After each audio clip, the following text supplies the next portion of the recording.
was really a fun and enjoyable experience po talaga.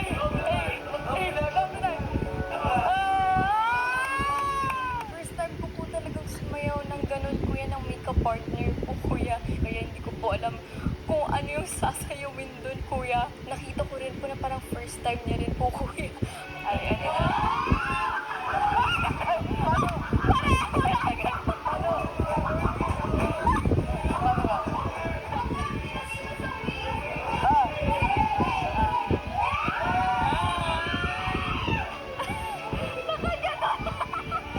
Since nang pinipare po kami ni Caprice ng mga housemates po kuya, parang relationship namin na maging friends po kuya, parang naging more awkward po kuya.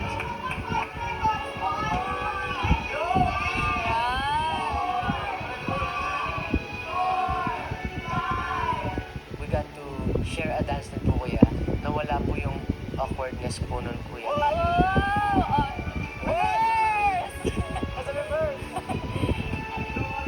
Wala na po yung hiya-hiya po kuya, so napaka-relieving po nun kuya yung feeling na yun. At maraming salamat, Caprice and